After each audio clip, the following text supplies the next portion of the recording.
Hello, everyone.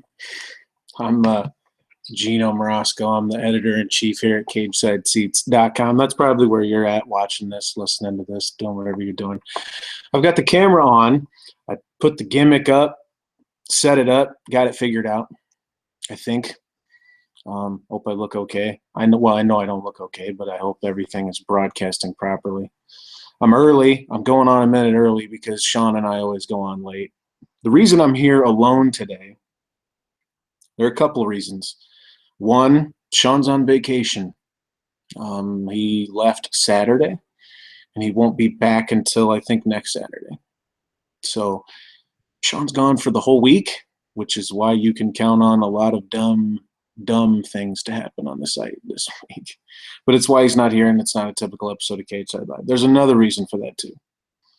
I was supposed to do this show in the traditional sense, a Raw recap show, with Celia Bloom. And obviously that's not happening. And there's a really good story for that too. There's a reason for that, and there's quite the story behind that. And I'd love to tell it to you right now. I really would. And you know me. I say whatever it is that there is to be said. We talk about whatever it is there is to talk about. We don't hold back. We're honest and open. I wish I could do that right now. I really do. But I can't, because now is not the time or the place. And one day, though, I'll tell that story one day to all of you, really, because I feel like you deserve it after everything we've all done and been here, and everyone's been here, and you guys are here so often, and you're with us, and it's a great thing that you're with us. And we're sorry when we can't deliver. And I felt like I didn't want to do a thing where we didn't deliver anything today, when all the plans sort of fell apart, when Sean went on vacation, and I didn't even, supposed to do the show today with Celia Bloom, and that didn't happen. Again, I can't go into why, but last night ended up being one of the worst nights of my entire life. Like, everything in life kind of fell apart within the span of about 25 minutes. And I missed Raw. I did not watch Raw. I caught the opening segment, and then life happened, and I had to go deal with life. And that kind of even ties into everything here. And I don't mean to be cryptic. God, I wish I could talk to you about it.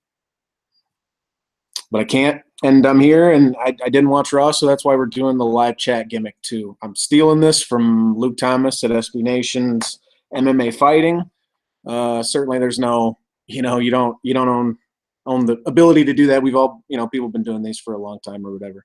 So I asked people for questions, man. Ask me stuff, whatever. We'll get through this. We'll talk about something. I didn't watch Raw. So if you're asking about Raw, I don't know. But we're going to get into this. I'm going to just answer some shit. We're going to talk about some stuff. Hope that's cool. Stick around if you want. It's probably going to be a shitty show. I'm not going to lie. There's no Sean to bounce off of. I'm not in a good mood because of everything that happened. I wish I could get into it with you. I really, really do. But I can't. So, but I'm here. Hello. It's good to see you. First question. In the thread, CagesideSeats.com, it's right at the top of the page. Cageside Live Chat. Ask something. If you're curious about literally anything that you've ever wanted to know about Cageside Seats or me or Sean, I'll tell all Sean's fucking secrets right here. He's not here. What's he going to do? He can't stop me. First one, just from Friar Fever. He says, it's kind of personal. A few months back, you mentioned on CSL you were coming to San Diego. Did you ever make it out here? And if so, what'd you do? Friar, I lie. I tell lies on here. Pretty much everything you've ever heard on here is bullshit. So no, I didn't go to San Diego. I've never been to California. No, the reality is I was going to go to San Diego. I was going to visit someone, and that fell apart, as these things are wont to do, which also ties into today. King Blueberry says, how does Bo Dallas get the squash treatment while we're all heartbroken because Braun Strowman is left off of Raw? From Nick in San Antonio. Nick, it's good to get a question from you, sir. Again, I didn't watch Raw, so I don't know, but if they left Braun off, that's literally the worst thing I've ever heard in my life. And they're still doing the Bo Dallas thing. Seems strange to me with the arrest at the airport and sort of roving standards that WWE has for disciplining, for doling out discipline to its stars of varying levels too. I mean, I don't understand how, they can treat one situation one way and another situation a different way when those two situations are so similar. And with Bo, I don't really, yeah. Tropical Lady asks, would love to hear your thoughts on the latest from Ryback indicating that WWE was trying to ruin his brand. I didn't see the latest from Ryback. Fuck, you'd think I don't run a pro wrestling website. You would think that. And I apologize for that. I'm not really that sorry, though. The latest from, I don't know what he's saying. Tropical Lady says, I think he's exaggerating and putting himself on a higher level than where he actually was. What's your opinion of his claims?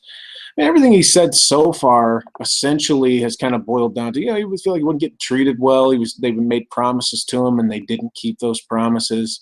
Certainly if Vince told him, I'm going to make you my top heel, you're going to go to WrestleMania and have a match with AJ Styles, which is what he said. You're going to squash that little geek or whatever it was he said he called him. And then didn't deliver on that and put him on the pre-show and then beat him on the pre-show and then put him on another one and beat him again and just kind of buried him.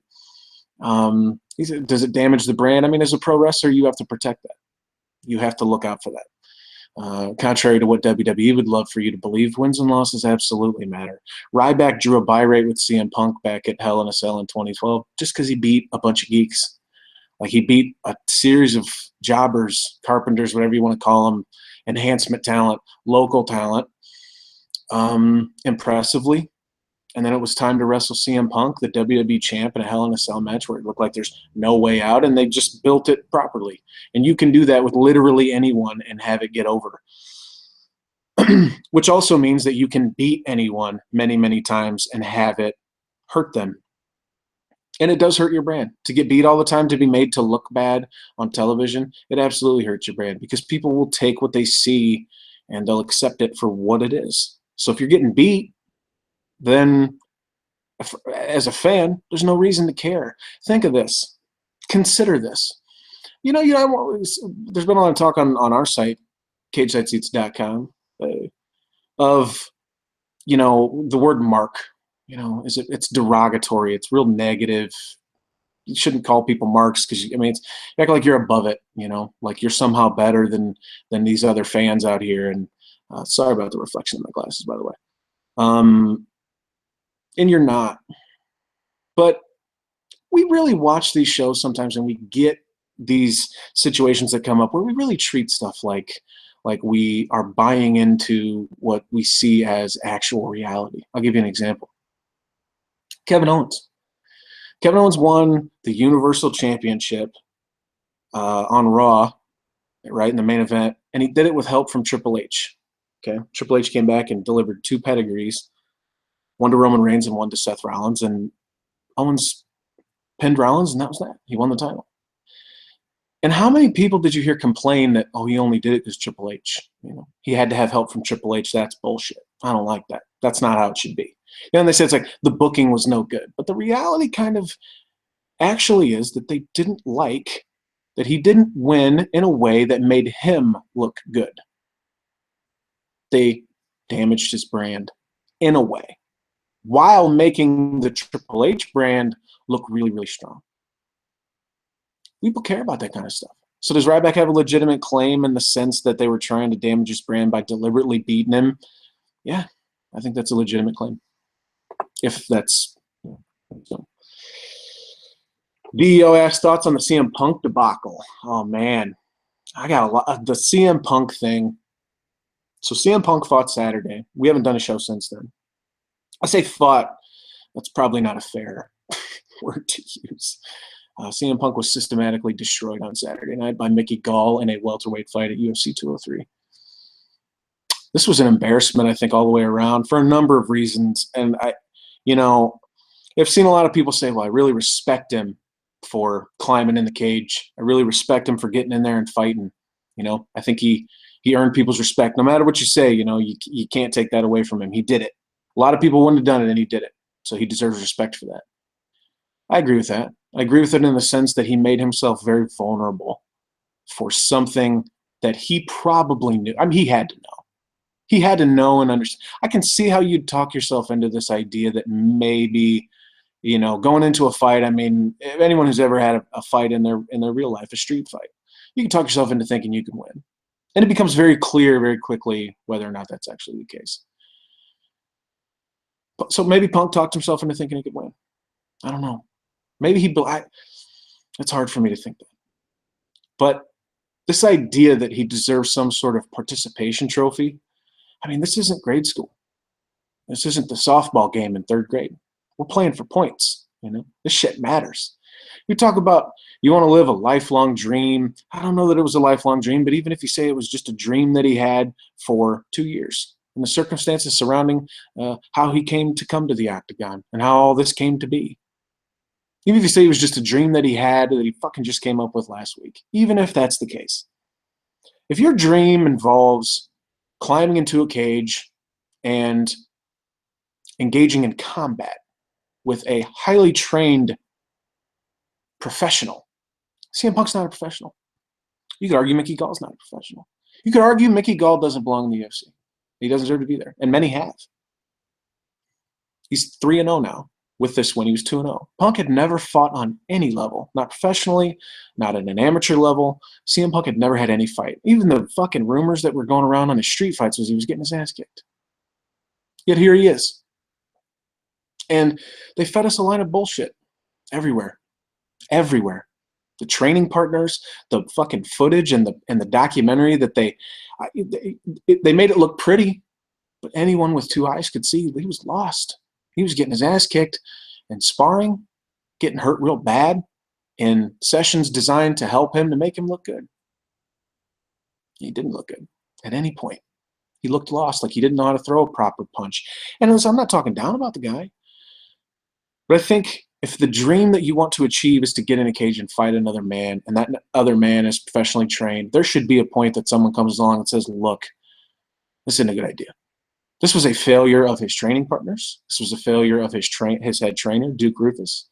And his training partners aren't these people that he was training with or were putting him over in these spots on television. We're not talking about no-name guys. We're talking about Anthony Pettis, a former UFC champion, Tyron Woodley, legitimate top-level fighters in the world. The UFC, that's the highest level. It's supposed to be. You put on fights like this, it makes it look like it's not. It makes it look like this is not the highest level. It's just where you go to make some money. Because that's what it was really all about. It was just making some money. Dana White knew he could make some money, and he even said it. I became friends with him. He wanted a shot, so I gave him a shot. What's it going to hurt? He's going to make a lot of money, and I'm going to make a lot of money. And Punk made $500,000 flat. That's his purse. That's what he takes home no matter what. That doesn't count pay-per-view points, which reportedly he gets pay-per-view points, meaning at a certain level, let's say, they tell him above $300,000, you'll get $3 for every pay-per-view buy, or $1 for every pay-per-view buy, whatever, all the way up to whatever, $700,000. And if the show did $700,000, as has been rumored and reported, Mark Raimondi, I believe, at SB Nation, I think, MMA Fighting, $700,000. If he got that kind of money, he's making millions of dollars. He didn't land a punch. He threw one, and he didn't land. He whiffed badly. I don't even think they counted it. Fight Metric and the people who do the stats for these, I don't think they counted that opening. He ran across the cage, and he did this, and Gall just ducked under it easily, took him down, and pummeled him for 2 minutes and 14 seconds, and then submitted him. It was embarrassing. Embarrassing in the sense that someone should have stepped in and said, look, I understand that it's your dream. You have a dream to do this. This is reckless. You could get hurt. Not could get hurt, you're going to get hurt. And he did get hurt. His ear was all fucked up and bloody. His face was messed up. I think AJ Lee, his wife, April Brooks, I think is what she goes by now, or AJ Brooks or whatever. It's in the videos, the Evolution of Punk documentary. So just don't mess up your face. Don't mess up that pretty face. And it's like, who wants to break the news to her?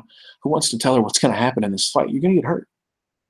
And Mickey Gall told him that. He needs the fake, the no handshake thing at the weigh-ins and at the press conference stuff and the hard stares. And what are you doing? And Gall told him that. He said, you're an actor and you're acting. And I'm going to hurt you. And I'm going to hurt you. And then they got in the cage, and that's exactly what he did, because Mickey Gall has been training for this and fighting, and he's been in these situations, and he's actually good at this. If people said, the Punk deserved this, or he should get to be there just because he trained for 2 years. No. That's not how it works. You will realize, or some of you will realize, or you should realize, that there are times in life that you pick something up, or I play guitar. I picked up a guitar, and it took me a long time to get any kind of decent at it. But you know what? I'm never going to be fucking Jimi Hendrix. I know that. I don't have that talent. I'm not good like that. I'm not good enough for that. CM Punk's not a good fighter. That much is clear. It's always been clear. It was clear to anyone who watched any of the training footage. And it should have been clear to the professionals on a high enough level that they can recognize it better than we can, certainly. And if they did, someone should have went and said, look, are we going to make a lot of money on this? Probably. Does that mean we should do it? Should you do something just because you can make a lot of money on it? I'd make a lot of money if I put tits in every headline on CagesideSeats.com. But I'm not going to do that for obvious reasons. And when living your dream equals getting hurt very badly, when somebody gets seriously injured, maybe someone should step in and say, look, it's admirable, and I know you got the guts to do it. I know you are willing to do it. I know you're willing to make yourself this vulnerable, to take the chance to have happen what ultimately did happen. And that is commendable, certainly. Worthy of respect, even. But this participation trophy, this idea that he won just because he fought, no, he didn't. He lost very, very badly, just like he should have.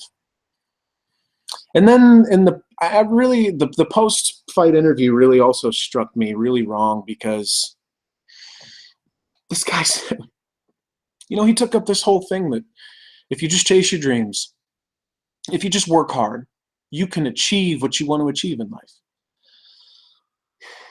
No, you can't. I don't want, I'm not trying to be a dick. I'm not trying to, tell you that, I'm not trying to tell you not to try.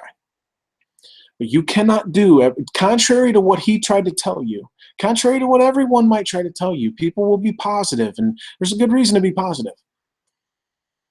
You cannot achieve everything you put your mind to.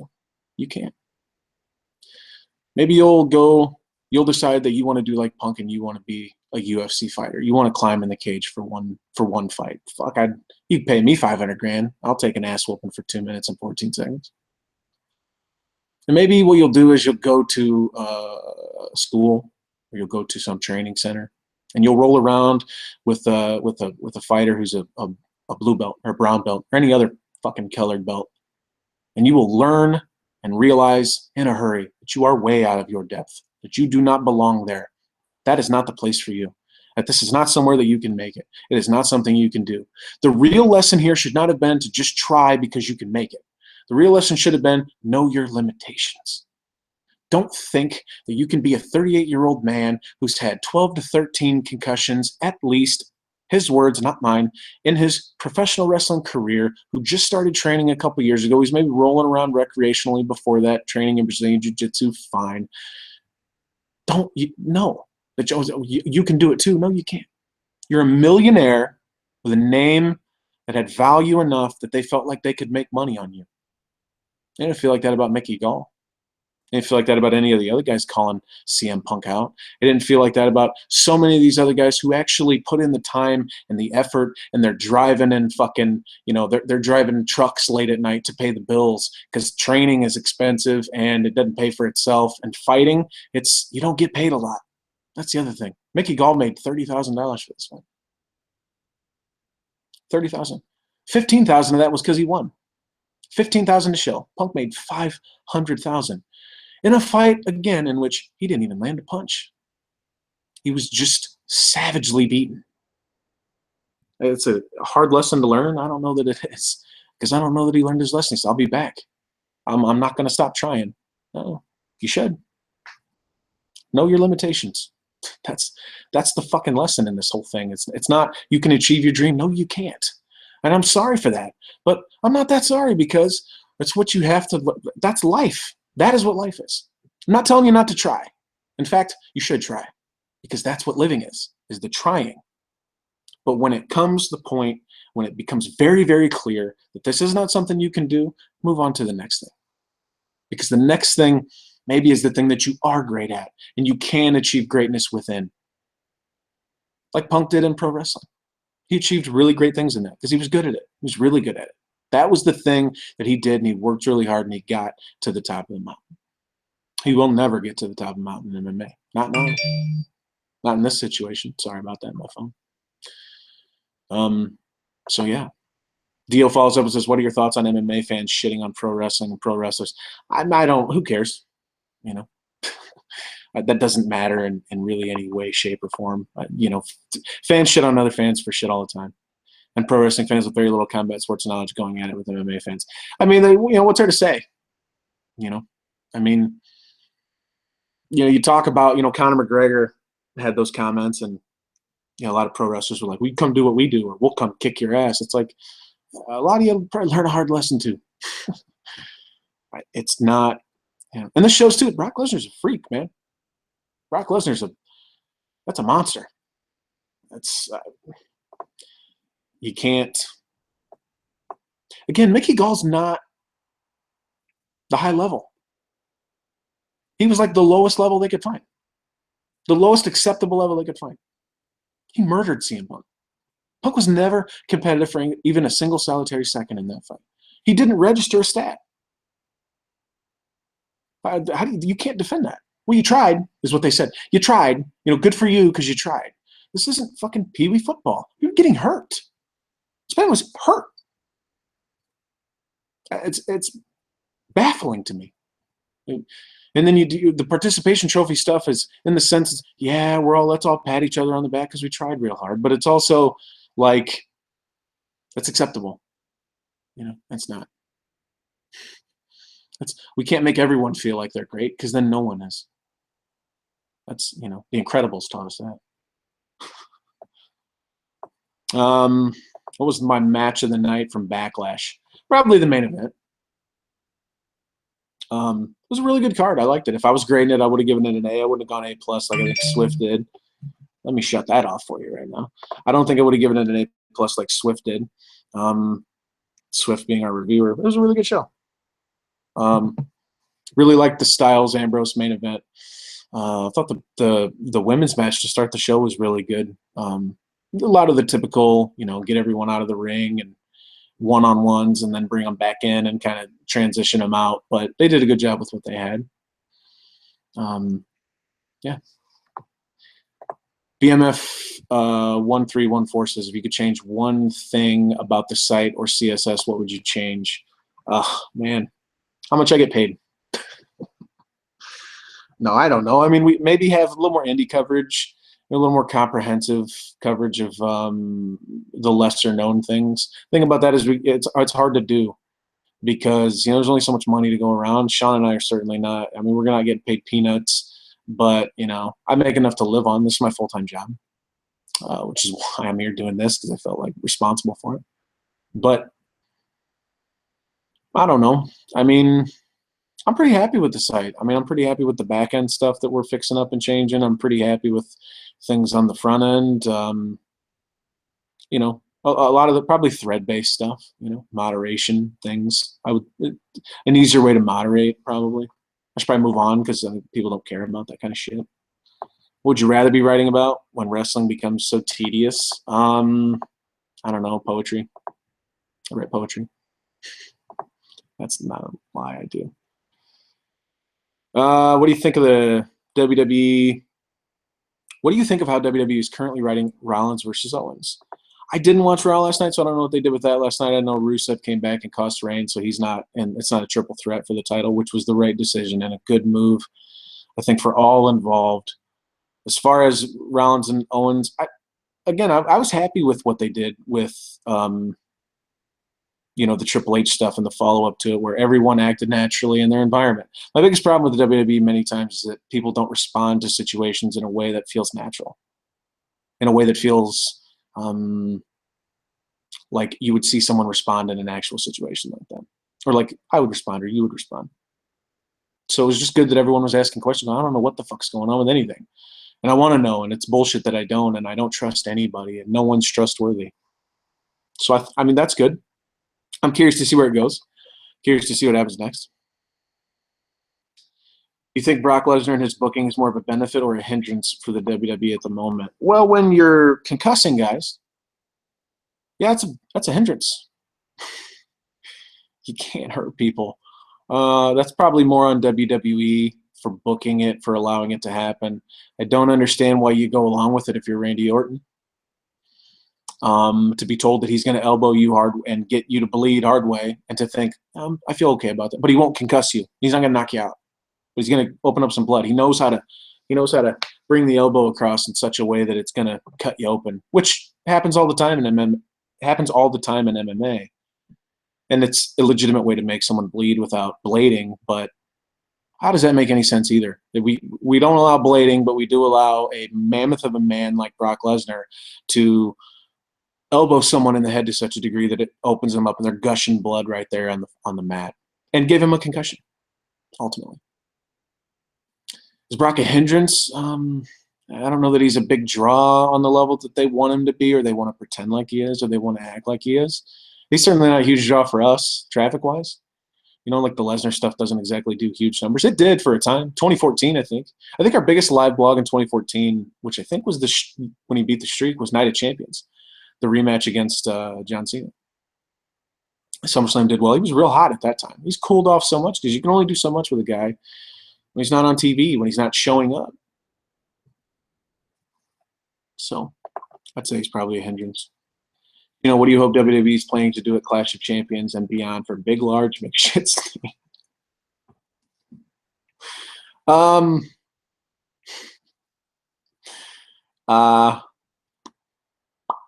don't know. The world title, probably, I think. The Universal Championship. Put him in there with Owens and let him throw him around. Really, like, when you think about that, what's the justification for not doing it that way? Like, if you're going to book these guys this way, to where they just decimate these nerds, is the logical progression then they just move up the ladder to the next guy? Like, they beat up shitty idiots for 30 days in a row, and then they move on to a jobber or a mid-card act?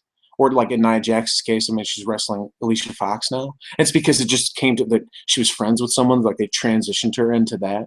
As opposed to, like, I've beaten the fuck out of 48 people in a row. Where's my title shot? How does it make sense to not do something like that? To not demand something like that? Like, oh, I'm on a 48 fucking match win streak, but I'm content to wrestle like, you know, Jack Swagger. Fuck are you talking? Like, I want a title shot of some sort. So, a title shot. That's what I hope they do. Do you think Neville will be big in the cruiserweight division? I don't know. Oh my God, we can see Geno's face. Yeah, this is it, man. This is it. All of this right here is what you've been missing. You've seen. You can see why now, though, right? Like, this is not a pleasant sight. Not really. Sean's pretty. Sean is a pretty man. I miss Sean quite a bit. You could have a third fully functional arm. Would you take it, and where would you put it? Don't just. It's the best type of pizza. This is it's the.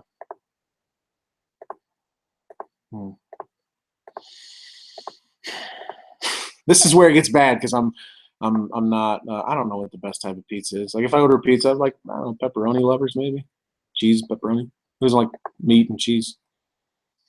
Do you listen to any other wrestling podcasts? If so, what are some of your favorites? No, I really don't. Maybe for some new stuff. Like, as far as, you know, I'm training Decker right now, actually, training Decker how to run the site, really, in Sean's absence, and kind of, you know, he's kind of coming up the ranks on the site. How do you look for news stories? You know, we're not like intrepid reporters. We're not on the ground, you know, hunting down leads, you know, things like that. We're more aggregators, or just, you know, whatever's interesting to you, you know, that you think would be cool on the site, that would be interesting to the people who come to the site to read the shit. You know, so I told him the other day, I said, go look. That's what I do. Go look. Go see something. Sometimes that involves listening to shows. So maybe I'll listen to The Observer, you know, Observer Radio with Dave and Brian Alvarez. There's other podcasts. You know, Large Huge McCart Abuse was on Austin's podcast a few weeks ago, and I listened to that. He's a well-spoken guy. That was fun. But otherwise, no, not really. Better moment at Backlash: Heath and Rhino winning the titles, or Miz's mocking of Daniel Bryan and surprisingly sharp in-ring work? Miz has been fantastic for a long time now, and yeah, that's another one of those. You know, we talk about marks and we talk about people taking everything at face value. Miz is great. If you take away those like considerations, Miz is awesome. He's really good at what he does. I fucking hate his guts. Like, I want him to be hurt very badly. I want him to be hurt more than CM Punk gets hurt in MMA fights. He's just horrible. But Heath and Rhino winning the title is something I did not know I needed. I lived in a trailer growing up. I'm a trailer park kid, trailer trash right here, man. But I spent like 10 years of my childhood living in a trailer. And the double wide gimmick, man, let me tell you something. When you live in a trailer, and we lived in a single wide, just this real long fucking thing that every room is, deep but thin as fuck. Double wides are like luxury homes, dude. That's a fucking mansion. You're living the high life if you got a double wide. It's like a house.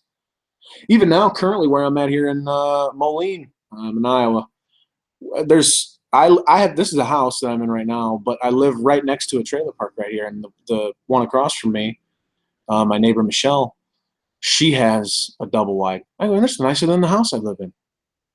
Double wides are great, and Rhino's enthusiasm for if we win tonight, you get a double wide. Fucking A, man. That's a good storyline.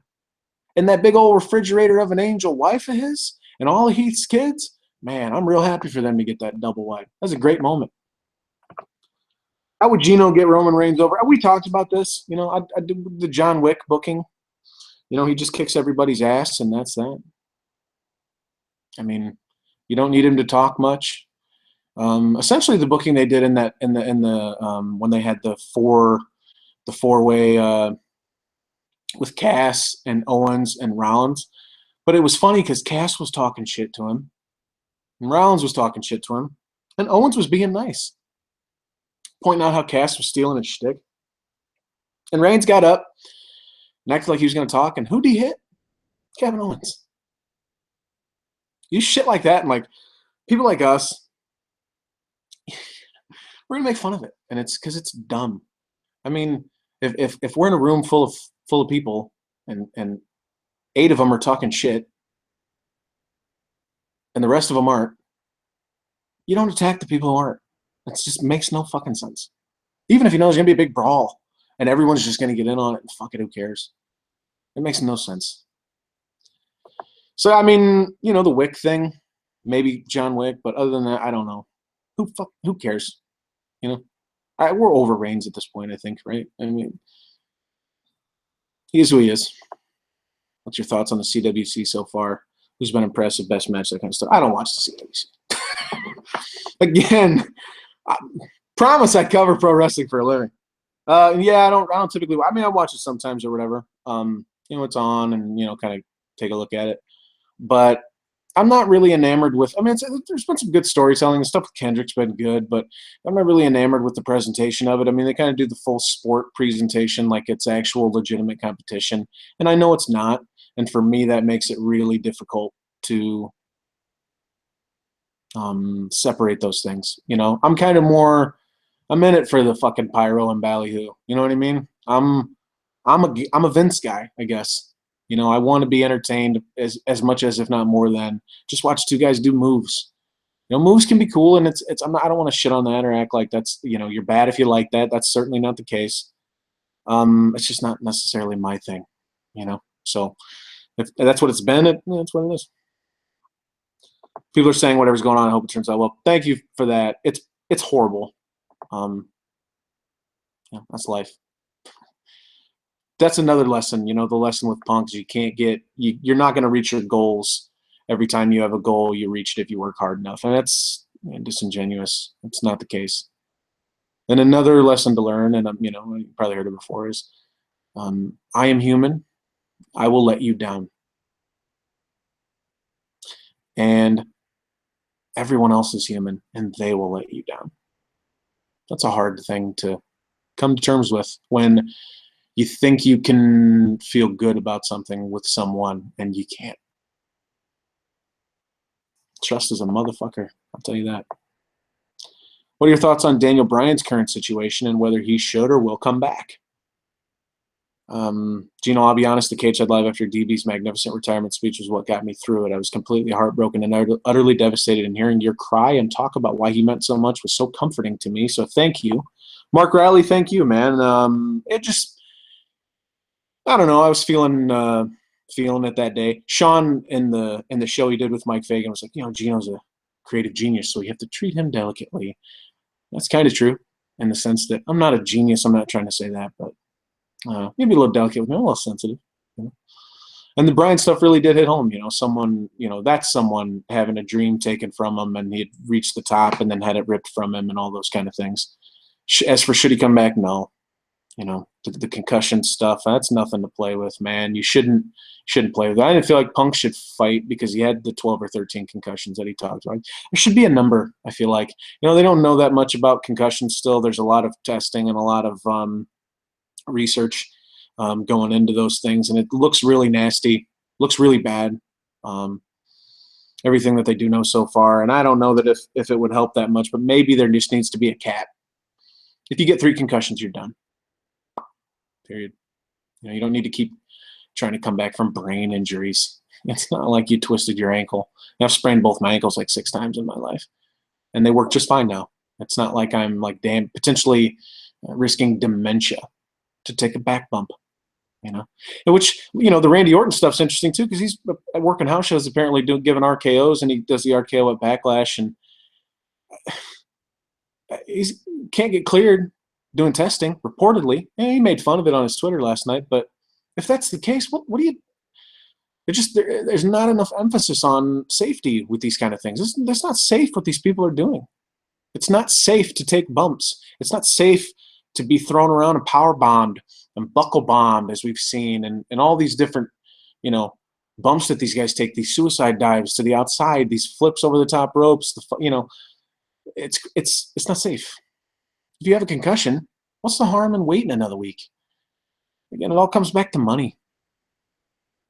And I just don't – money's not a compelling enough reason to do that. It shouldn't – your health should matter more.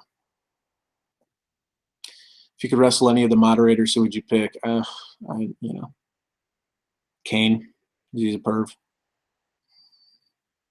Do you think the Cruiserweight division will help make the 3 hours of Raw a bit more digestible? Yeah, I don't know. I mean, I was a real big fan of Nitro back in the day, and I really liked what they did as far as how they laid their shows out. I will admit, though, that I was a Sting NWO guy. I like that stuff a lot more than the Cruiserweight stuff. But looking back, I certainly appreciate, hipster, I guess, at this point to say something like this. But Dean Malenko was the fucking truth. Like, Dean Malenko was everything good about professional wrestling. But they had a really deep roster. So, I mean, you want to use that as a blueprint, okay, cool, that's fine. But, like, a deep roster, but they were interesting characters, too. There was a lot of diversity there. It felt different. It felt really different from everything else everyone was doing. I'm not sure that's the case anymore. You got Kevin Owens as Universal Champion working the style of matches that he works. I mean, that's those difference, too. You'd have the Cruiserweights and the Malenkos and the Jerichos and the Guerreros and Mysterios. They work the beginning doing shit you don't see in the main event ever, You go to the main event and you got Luger doing a couple of forearm smashes, a fucking Irish whip into the corner, a stinger splash, and a torture rack. That's all he fucking did. That was it. They brought Rodman in. He did an arm drag, and they acted like he was fucking Simon Gotch. Frank Gotch. I botched that. But you know what I mean, though. So it's in the main event, they just pose. They just get in there and do a fucking pose down. They bring fucking Jay Leno in. So you had that difference there where you could watch the show at the start and get this wrestling that you'd be blown away by. You get to the main event and it's just angle heavy. It's story heavy. And that's fine. I think it can work for a show. Obviously, it can work for a show if you've got the right things going for it. But everyone's working the same basic kind of style in WWE. So is it going to be interesting? Is it going to be better? I don't know. Maybe. Maybe to make it easier. Especially if that's your thing. As far as me, just give me the difference, split it up, make the show feel different. I like that they used to break it up hour into hour into hour. Like they'd go into the second hour and shoot fucking pyro off. Like it's, welcome to hour 2. Like it was something. And then the show would be, commentators would be different sometimes. They'd change where they were sitting. The layout would look different, the stage, all that kind of shit. You want to make me care throughout your entire program, change some shit up. Don't give me 3 hours of it all looks the same. It's red and everyone's working the same fucking style, with the same characters, working the same matches with the same people 88 times in a row. I can only watch Darren Young versus Titus O'Neil so many times before I want to fucking just blow my brains out. What do you think about the first week of the NFL season? This is a wrestling podcast, so I should stick to that. But it's fun. was a lot of fun. A lot of close games. I'm a Bear fan, as you can see here, so not all that happy with what Sunday was. What's been your favorite moment in wrestling in 2016? Oh man, that's a good question. One I don't really have an answer for. And I would have needed to be prepared for that. There's probably been some shit that's happened that I was that I was a real big fan of. I don't know. Again, you'd think I covered this for a living. Better commentator, Bobby Heenan or Jesse Ventura? How much do you think Graves has helped announcing on Raw? Well, Graves on Raw announcing alongside Cole, he makes everything bearable. He is extremely good at what he does. He's a great looking man too, but he's really good. Like he's could be all time territory. Especially because of the overproducing that we know happens. That he's playing off of these, Cole's just saying whatever's fed to him, and Graves has to play off that. But he's got to, it's got to be within a, tightly wound thing. Foley couldn't commentate that long when he was doing SmackDown. He was really good at it, but it was just too much to deal with someone in your ear and making you do something all the time, making you say what you don't want to say. Or you got to say it this way, or find the way to do that to where it's okay for both of you. Yeah. It's just not. Graves seems to make that work in a way that feels natural. It feels true to who he is. As for Heenan or Ventura, I don't know, man. I mean, Heenan, I guess. I liked Ventura a lot, but Heenan was Heenan. With the brain. Favorite year in wrestling, 1997, and Sting. I mean, you guys know me. I'm a stinger.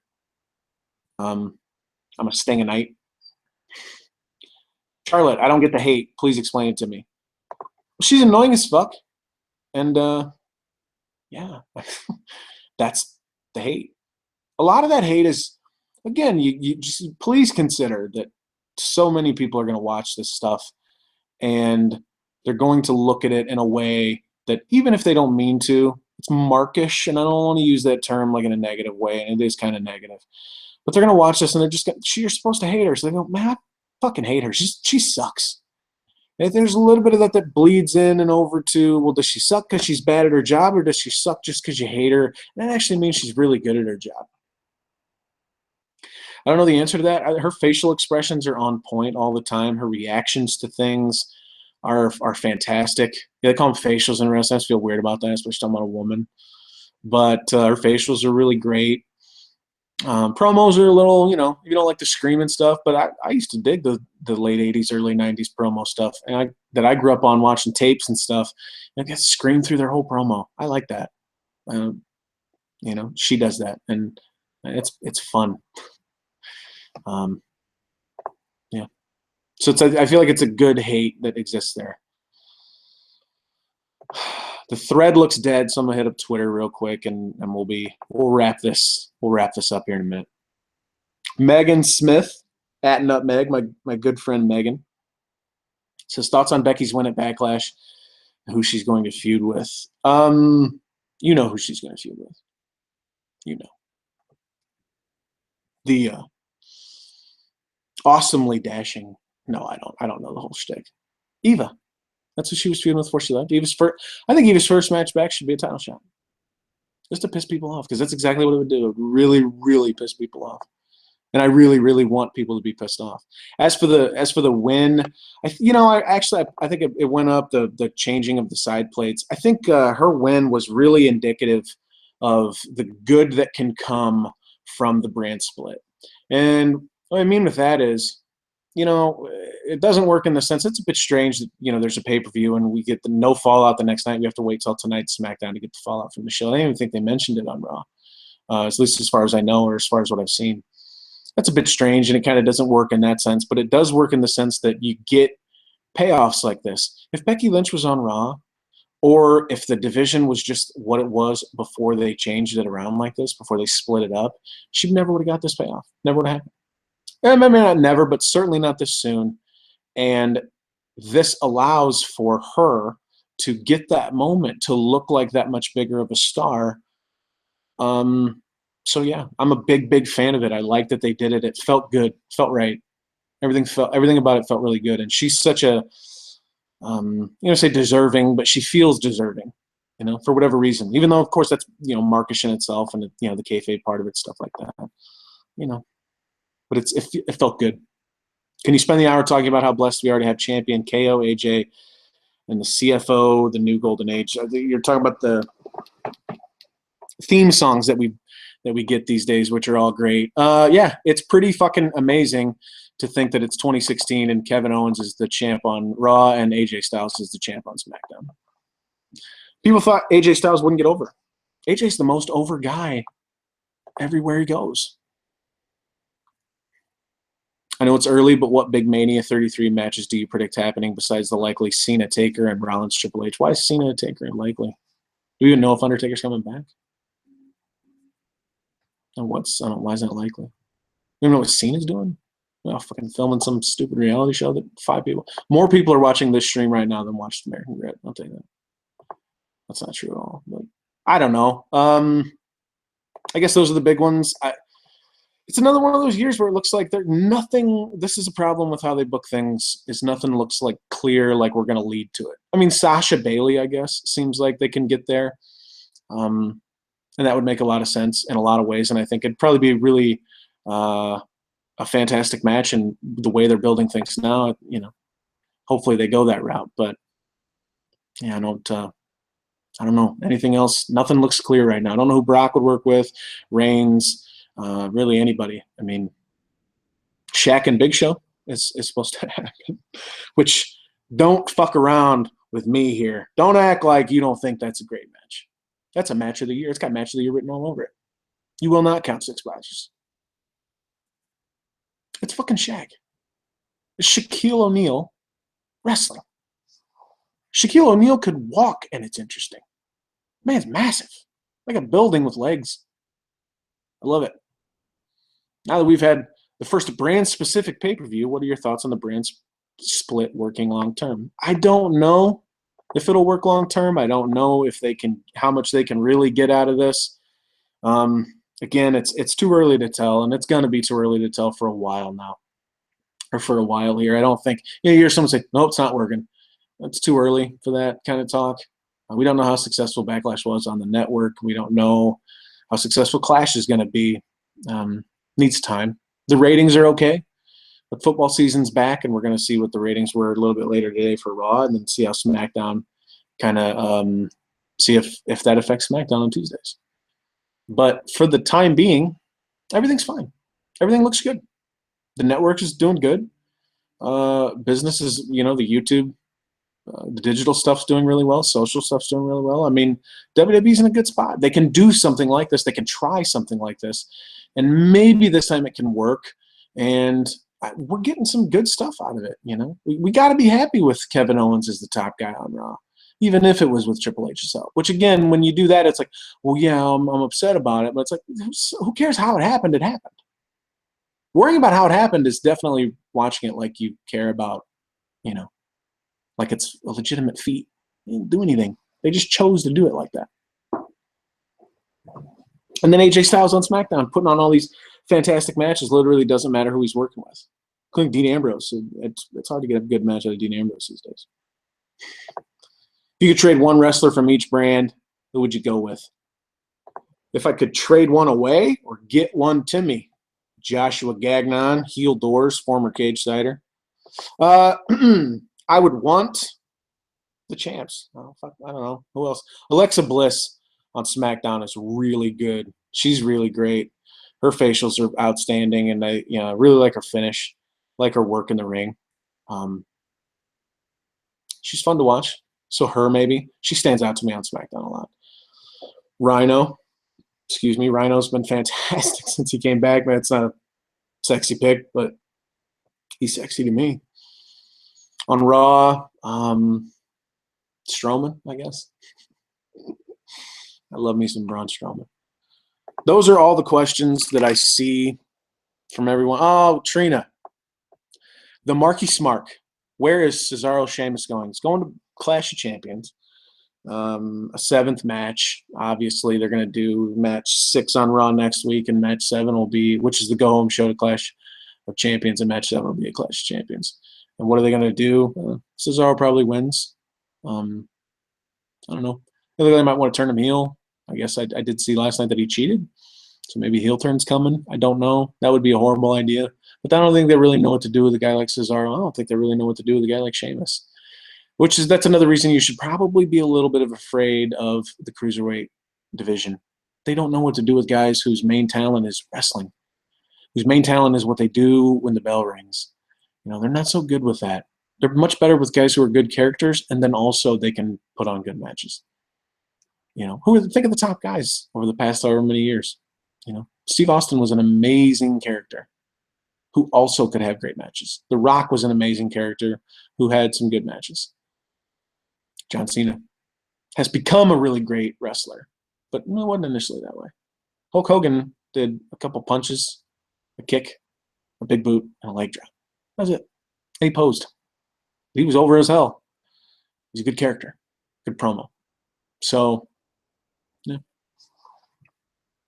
I don't know that we should be all that excited about the cruiserweight division for those exact reasons. And then how do you treat them after that, right? Are they going to be? Can they move up? Are they all just going to be fighting over the one belt? Are they going to go over maybe for the U.S. title? Are we going to see a cruiserweight fighting for the Universal title? I mean, there's a lot of questions that don't have answers. So I think it's too early to make much of a judgment either which way on that much. But yeah, to loop back to Cesaro, Sheamus, let's go into 7 and whatever. That's what they should do, I guess. But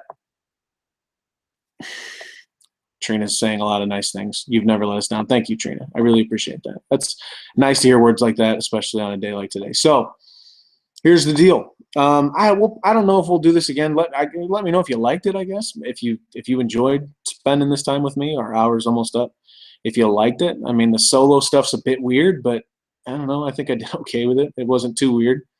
Just talking into a camera. Yeah, if you want this to come back, let me know. I mean, I suppose I could do this a few more times if you wanted. Certainly not on days like today, because next week Sean will be back, and I can't wait for that because I missed that dude a whole bunch. We'll do our regular Cageside Live type show. And, yeah, thanks for joining me. Thank you for the questions. I'm sorry again that things broke down in the way they did. Sorry again for being cryptic. I'll tell you my story someday in full. You'll get to know everything, maybe sooner rather than later. Stuff comes out. There's a tendency that don't lie to people. The truth, it always comes out, always. But I don't have a good sign off here, so I'll just say, bye.